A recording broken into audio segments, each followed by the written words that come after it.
दोस्तों नमस्कार, राधे राधे। कैसे हैं? आशा करता हूं कि आप सभी लोग बहुत ही अच्छे होंगे। आज हम आपके समक्ष एक नए टॉपिक के साथ उपस्थित हुए हैं और यदि आप आज का टॉपिक पूरा करेंगे तो आपके लिए बहुत ही आनंद आने वाला है। जैसा कि आप सभी लोग अपनी स्क्रीन पर टॉपिक देख रहे होंगे, टॉपिक का नाम है द लिविंग वर्ल्ड। आइए इसके लिए शुरू करते हैं। दोस्तों, हम रोज़ ही आपके समक्ष नए नए टॉपिक लेकर के आते हैं और हमारा ये प्रयास रहता है कि आपके लिए हर टॉपिक इतना अच्छा चुन के लाएं ताकि एग्ज़ाम में आपके लिए कोई ना कोई मदद मिल सके। आज का टॉपिक भी हमारा बायो से है और लिविंग बर्ड के बारे में ही है। इसमें हम बहुत सारी चीज़ें, अर्नेस्ट हैकल वगैरह, सारा कुछ इनके बारे में जानेंगे। तो आइए बिना देर करते हुए, बातचीत को ख़त्म करते हुए हम लोग आगे बढ़ने का प्रयास करते हैं।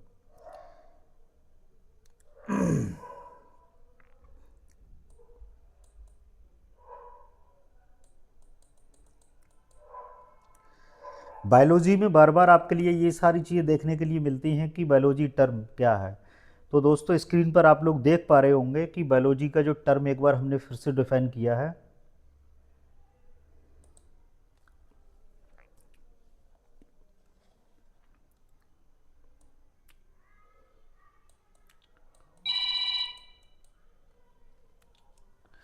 इसमें दिया हुआ है कि biology is the science of life form.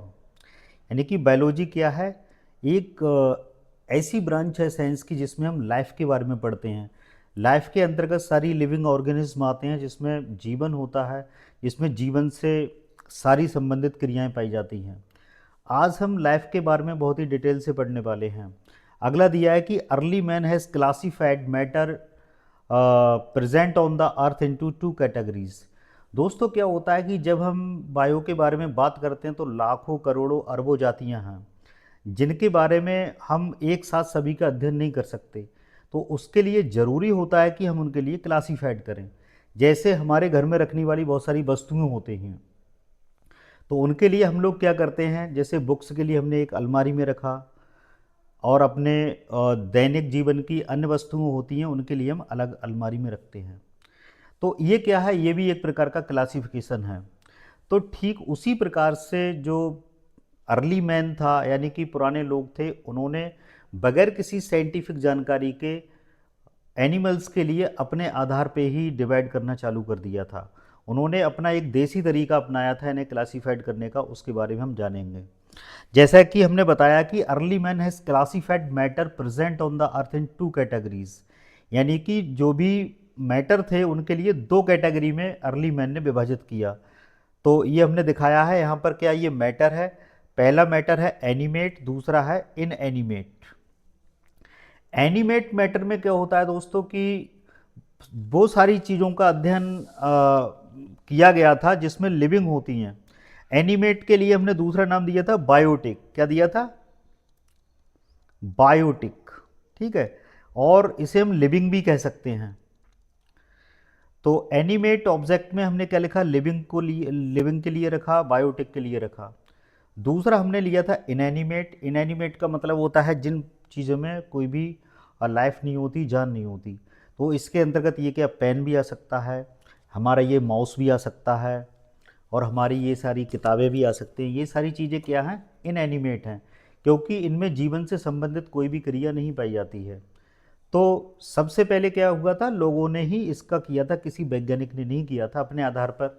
जैसे कि जल में रहने वाली चीज़ें जलचर कर दी, हवा में रहने वाली हवा में रहने वाली, कोई चीज़ खाने वाली है तो ये खाने वाली, पीने वाली को पीने वाली। इस तरीके से लोगों ने अपनी सुविधा के अनुसार ही इसका वर्गीकरण करना चालू कर दिया था।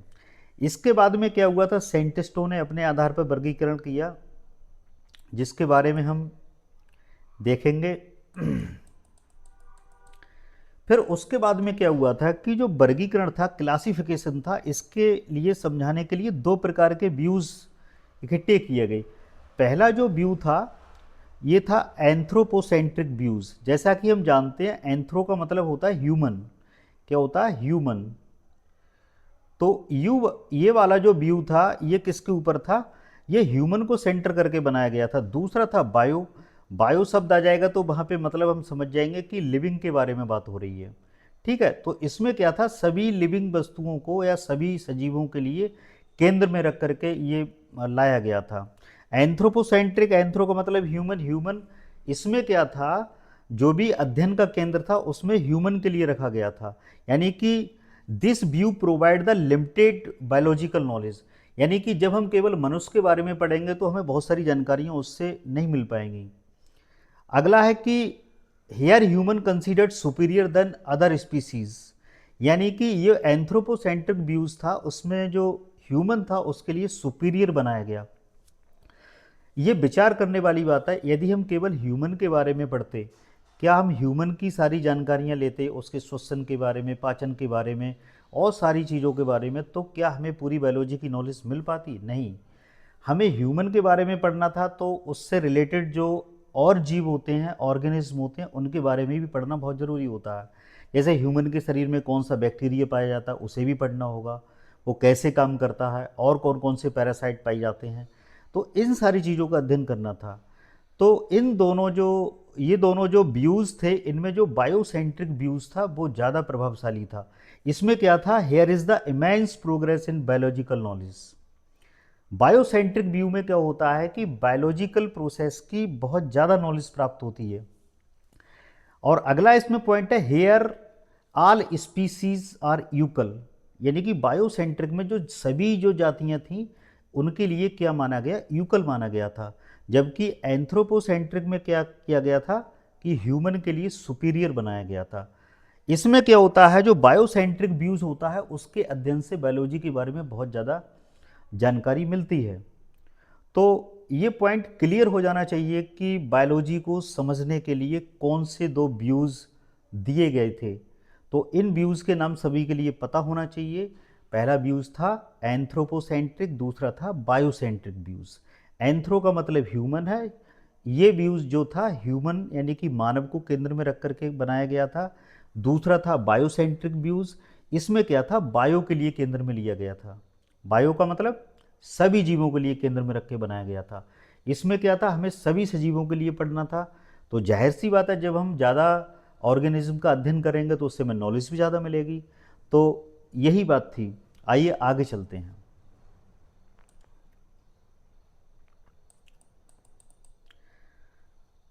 अब आगे हम सिमिलैरिटी की बात करेंगे।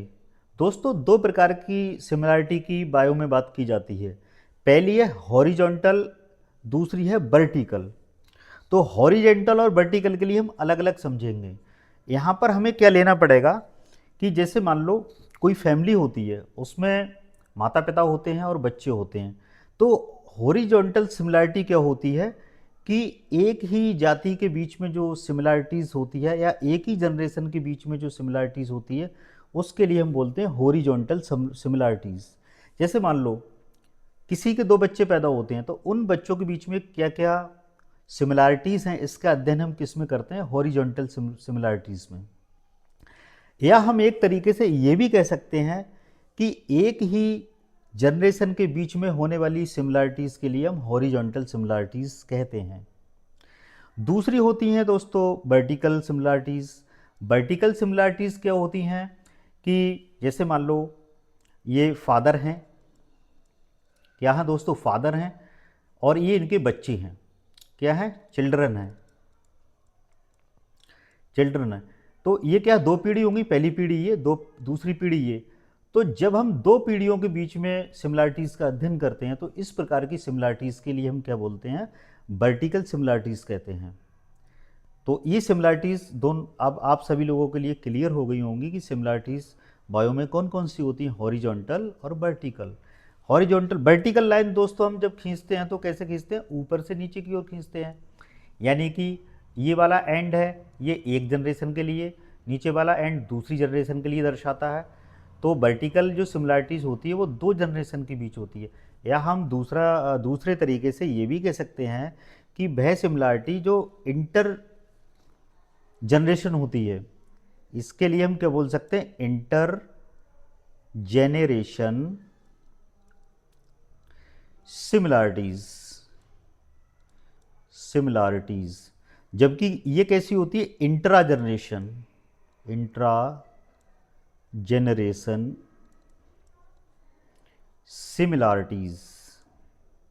ठीक है, इंट्रा का मतलब होता है एक ही जनरेशन के बीच में होने वाली, ठीक है, एक ही जनरेशन के बीच में होने वाली।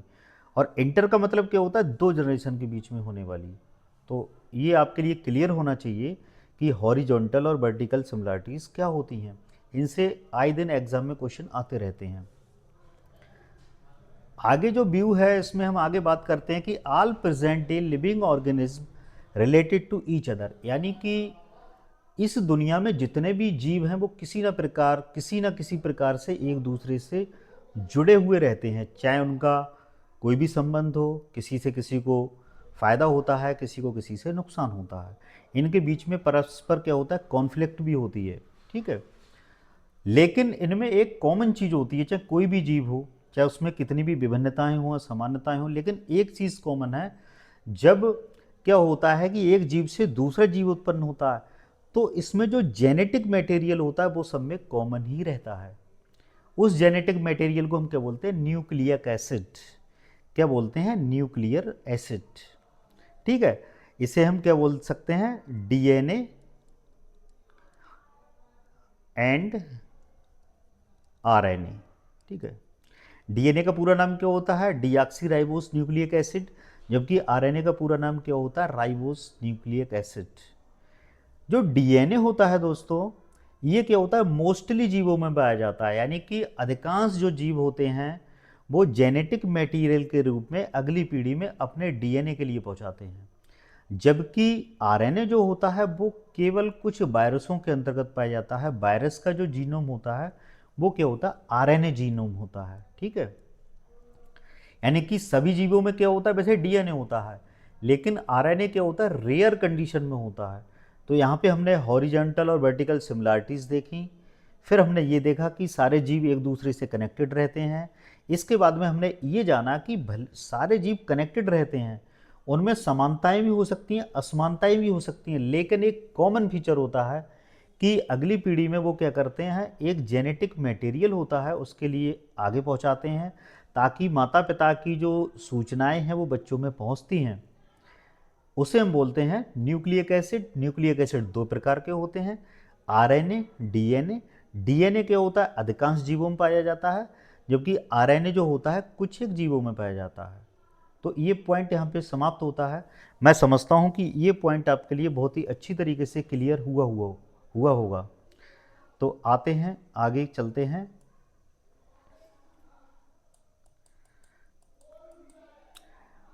दोस्तों, आप अपनी स्क्रीन पर एक नाम देख रहे होंगे जिनका नाम है अर्नेस्ट मेयर। अर्नेस्ट मेयर बहुत ही फेमस वैज्ञानिक थे। ये क्या थे, इन्होंने बहुत जूलॉजी के लिए, जूलॉजी बॉटनी दोनों के लिए बहुत ज़्यादा काम किया था, और ये पूरे 100 साल तक जीवित रहे। यानी कि कितने साल तक जीवित रहे, 100 ईयर तक। यानी कि 100 का आंकड़ा इनके जीवन में बहुत ज़्यादा महत्वपूर्ण है। और क्या हुआ था, उसी वजह से इन्हें दुनिया के 100 साइंटिस्ट के अंदर गिना जाता है। तो 100 का आंकड़ा दो जगह कनेक्ट हुआ, एक तो इनकी उम्र से, दूसरा क्या हुआ था, ये दुनिया के 100 साइंटिस्ट के अंतर्गत गिने हुए साइंटिस्ट थे। सोचिए ये कितने प्रभावशाली साइंटिस्ट रहे होंगे। और इनके लिए एक नाम दिया गया, डार्विन। ठीक है, डार्विन तो थे ही, लेकिन इनके लिए भी 20वीं सेंचुरी का डार्विन कहा गया, यानी कि 20वीं शताब्दी का डार्विन, क्योंकि डार्विन अपने प्रयोगों के लिए जाने जाते थे। इन्होंने एक इतना अच्छा कॉन्सेप्ट दिया था, स्पीसीज़ के बारे में बहुत ज़्यादा डिटेल से समझाया था। यानी कि स्पीसीज़ का कॉन्सेप्ट सबसे पहले अर्नेस्ट मेयर के द्वारा हम लोगों के लिए मिला था। तो अर्नेस्ट मेयर स्पीसीज़ कॉन्सेप्ट के लिए जाने जाते हैं, तो इसीलिए इनके लिए डार्विन ऑफ द 20वीं सेंचुरी कहा गया था। पहला पॉइंट ये बिल्कुल याद होना चाहिए कि 20वीं सेंचुरी का डार्विन कौन था, अर्नेस्ट मेयर। अगला है, इन्होंने क्या किया था, 3 बेहतर प्राइज जीते थे अपने जीवन में। इसीलिए इनका जो दिया गया था कि ट्रिपल क्राउन, यानी कि बायोलॉजी का इन्होंने ट्रिपल क्राउन प्राइज जीता था, ट्रिपल क्राउन प्राइज। ठीक है, ये ट्रिपल क्राउन में क्या था, एक था बाल्जेन पुरस्कार। ये पुरस्कार बिल्कुल याद होने चाहिए। पहला था बाल्जेन पुरस्कार, दूसरा था इंटरनेशनल प्राइज फॉर बायोलॉजी, यानी कि इनके लिए इंटरनेशनल प्राइज से सम्मानित किया गया था बायोलॉजी में काम करने के लिए। दूसरा था क्राफूड प्राइज, यानी कि 3 पुरस्कार इनके लिए ट्रिपल क्राउन से नवाजा गया था। बालजेन पुरस्कार, इंटरनेशनल प्राइज फॉर बायोलॉजी और क्राफोर्ड प्राइज। ये बहुत ही इंपॉर्टेंट बात है।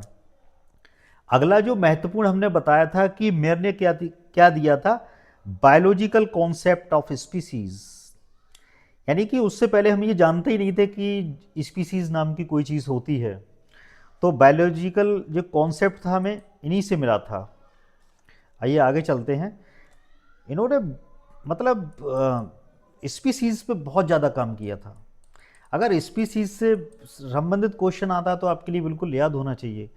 तो ये क्या था बायोलॉजिकल कॉन्सेप्ट, उसके बारे में हम जानेंगे। इसमें क्या है कि दोस्तों, the organism in population that can breed together, यानी कि हमने ये पढ़ा कि जो जीव होते हैं वो एक दूसरे के साथ ब्रीड कर सकते हो एंड प्रोड्यूस फर्टाइल ऑफस्प्रिंग, यानी कि और वो अपनी फर्टाइल संतानें उत्पन्न करने में सक्षम हो, तो उनके लिए हम कह सकते हैं वो क्या है, सेम स्पीसीज के हैं। ये बात समझने वाली बात है। तो इनकी बात से ये पता चलता है कि दो विभिन्न जातियों के बीच में भी क्या हो सकता है, ब्रीडिंग हो सकती है, बच्चे पैदा हो सकते हैं। लेकिन ये समझने वाली बात है कि बच्चे तो पैदा हो सकते हैं लेकिन वो जरूरी नहीं है कि फर्टाइल हों। तो यहाँ पर ये पॉइंट क्लियर होता है कि दो विभिन्न जातियों के बीच में फर्टिलाइजेशन की प्रोसेस हो सकती है। ठीक है। वैसे हम लोगों ने अब तक छोटे क्लास में यही पढ़ा था कि एक ही जाति के बीच फर्टिलाइजेशन की प्रोसेस होती है, लेकिन यहाँ पे हमने ये पढ़ा, ये अर्नेस्ट मेयर साहब ने बहुत ही अच्छी से क्लियर किया कि दो जातियों के बीच में ब्रीडिंग की प्रोसेस तो हो सकती है, लेकिन अगर ब्रीडिंग के बाद में बच्चे क्या होंगे, अगर जो अलग अलग जातियों के बीच में ब्रीडिंग होगी तो बच्चे कैसे होंगे, वो नॉन फर्टाइल होंगे। अगर सेम स्पीसीज के बीच में ब्रीडिंग की प्रोसेस होगी तो वो कैसे होंगे, फर्टाइल होंगे। है या नहीं है? अगर अभी क्वेश्चन किया जाए कि बताओ दो कौन कौन सी जातियां परस्पर ब्रीडिंग कर सकती हैं, तो आप एकदम से नहीं समझ पाएंगे। लेकिन अगर आप इसी कॉन्सेप्ट पे आगे बढ़ेंगे तो आपके लिए सारी चीज़ें बिल्कुल क्लियर होने वाली हैं। अगला इन्होंने पॉइंट बताया था, if organism of two different species try to breed together their progeny will be sterile, यानी कि हमने ये जाना कि यदि दो विभिन्न जातियों के बीच में ब्रीडिंग की प्रोसेस कराई जाएगी तो उनसे उत्पन्न होने वाले प्रोजेनी यानी कि संतानें कैसे होंगे, वो स्टेराइल होंगे। स्टेराइल का मतलब होगा वो कैसे होंगे, नॉन फर्टाइल होंगे, नॉन फर्टाइल होंगे, यानी कि वो बच्चे उत्पन्न नहीं कर पाएंगे, वो अपनी अगली पीढ़ी को आगे नहीं ला पाएंगे। समझ में आ रहा है? तो अर्नेस्ट मेयर साहब ने ये क्लियर कर दिया, यदि दो अलग अलग जातियों के जीव परस्पर ब्रीडिंग करेंगे तो उनकी संतानें कैसी होंगी, स्टेराइल होंगी। हम तभी जीवों के लिए सेम स्पीसीज का कह सकते हैं जब वो आपस में ब्रीडिंग भी करें और उनसे उत्पन्न होने वाली जो संतानें हैं वो भी अपने बच्चे पैदा कर सकें। तब हम कह सकते हैं कि वो दोनों जीव क्या हैं, सेम स्पीसीज के हैं। ये क्या था, अर्नेस्ट मेयर साहब का बायोलॉजिकल कॉन्सेप्ट था। इन्होंने बताया था कि क्या है ये, बायोलॉजिकल कॉन्सेप्ट ऑफ स्पीसीज है। आगे हम समझाएंगे कि कौन कौन सी जीव जातियों के बीच में ब्रीडिंग होती है तो उनके बच्चे पैदा हो भी सकते हैं या नहीं भी हो सकते हैं। चलो यहीं पे समझा देते हैं। जैसे दोस्तों, जैसे मान लो मेल क्या है, जैक, यानी कि हम कह सकते हैं गधा, और फीमेल क्या है, घोड़ी, फीमेल हॉर्स। इनके बीच में अगर ब्रीडिंग कराई जाती है तो क्या उत्पन्न होता है? म्यूल। म्यूल उत्पन्न होता है। अब सोचो, ये अलग स्पीसीज है, ये अलग स्पीसीज है, लेकिन इन्होंने क्या किया, ब्रीडिंग कर पाने में ये दोनों क्या हुए, सक्षम हुए। तो क्या उत्पन्न हुआ? म्यूल उत्पन्न हुआ, यानी कि खच्चर उत्पन्न हुआ। क्या खच्चर अपने बच्चे पैदा कर पाएगा? नहीं कर पाएगा। तो हम कह सकते हैं कि गधा और घोड़ी दोनों की स्पीसीज सेम नहीं है। तो इस बात से क्लियर होना चाहिए। अगला एग्जाम्पल हम लेंगे, जैसे मान लो हमने लॉयन लिया। लॉयन कैसा लिया? मेल लिया, ठीक है, मेल लिया, और प्लस क्या लिया? फीमेल टाइगर लिया। इनसे जो मिलकर के संतान उत्पन्न होती है वो क्या होता है? लाइगर। लाइगर होती है, यानी कि ये कैसे होते हैं? स्टेराइल होते हैं। कैसे होते हैं? स्टेराइल होते हैं। स्टेराइल का मतलब होता है कि ये संतान उत्पन्न नहीं कर सकते। लाइगर संतान उत्पन्न नहीं कर सकते। तो हम कह सकते हैं कि लॉयन और टाइगर क्या है? डिफरेंट स्पीसीज हैं। अगला हम और देखते हैं, यदि हम लॉयन के लिए कैसा ले लें? फीमेल ले लें, फीमेल लॉयन ले लें, और मेल टाइगर ले लें। तो इससे उत्पन्न होने वाला जीव क्या कहलाता है? टाइगोन कहलाता है। टाइगोन, इसी से पता चल रहा होगा, टाई से मतलब टाइगर, ऑन से मतलब लॉयन। तो ये भी कैसा होगा? स्टेराइल होगा। तो अर्नेस्ट मेयर साहब ने ये क्लियर कर दिया था, जब अलग अलग जाति के जीव परस्पर ब्रीडिंग करेंगे तो उनसे उत्पन्न होने वाली संतानें कैसी होंगी? स्टेराइल होंगी। आप समझ गए होंगे। यही मेरा प्रयास था आपको बताने का, तो ये आपके लिए क्लियर हो जाना चाहिए। अगला पॉइंट देखते हैं कि living bird is very diverse and it contain millions of species. यानी कि लिविंग जो बर्ड होता है, इसके अंतर्गत क्या होता है? मिलियंस ऑफ स्पीसीज का अध्ययन हम करते हैं। मिलियंस स्पीसीज होती है, यानी लाखों करोड़ों स्पीसीज होती हैं जिनका हम अध्ययन करते हैं। यानी कि उनमें से कुछ जो स्पीसीज होती हैं वो क्या होती हैं? एक्सट्रीमोफाइल होती हैं। कैसी होती हैं? एक्सट्रीमोफाइल होती हैं। एक्सट्रीम का मतलब होता है जो दुर्गम स्थानों पर पाई जाने वाली, दुर्गम स्थानों पर पाए जाने वाले जीव होते हैं, उन्हें हम क्या बोलते हैं? एक्सट्रीमोफाइल कहते हैं। ठीक है। आगे हमने इसमें जाना था कि इकोलॉजिकल कॉन्फ्लिक्ट, यानी कि जीवों में क्या होती है? कॉन्फ्लिक्ट होती है, और कॉपरेशन भी पाया जाता है। जैसे आपने देखा होगा, एक टाइगर है, वो क्या करता है? डियर के लिए अपना शिकार बना लेता है। तो ये क्या है? ये किसका एग्जाम्पल है? ये कॉन्फ्लिक्ट का एग्जाम्पल है। कॉपरेशन का एग्जाम्पल क्या है? जब दो जीव परस्पर एक दूसरे की क्या करते हैं? हेल्प करते हैं। तो इसके लिए हम कॉपरेशन का कहते हैं। इस तरीके से आपने आज जाना, अर्नेस्ट मेयर के बारे में जाना। आज का थोड़ा वीडियो छोटा था क्योंकि थोड़ा किसी वजह से मुझे टाइम नहीं मिल पाया। अदरवाइज़ मैं सोच रहा था कि कुछ और डेटा इकट्ठा करूं, इसमें टाइप करूं तो टाइम तो लगता ही है। तो इस वजह से क्या हुआ था, आज का वीडियो थोड़ा छोटा रहा। लेकिन कॉन्सेप्ट आपका छोटा नहीं है, क्योंकि आज आपने स्पीसीज़ के बारे में बहुत ही डिटेल से जाना। आपने बायोलॉजी के दो व्यूज़ भी जाने, एंथ्रोपोसेंट्रिक एंड बायोसेंट्रिक व्यूज़ भी जाने आपने, और बायोलॉजिकल कॉन्सेप्ट ऑफ स्पीसीज़ भी आपने पढ़ा। अर्नेस्ट मेयर के बारे में आपने जाना कि उनके लिए ट्रिपल क्राउन मिला था, बाल्जन पुरस्कार मिला था। और आपने हॉरिजेंटल व्यू और वर्टिकल, हॉरिजेंटल सिमिलरिटीज़ और वर्टिकल सिमिलरिटीज़ के बारे में भी पढ़ा।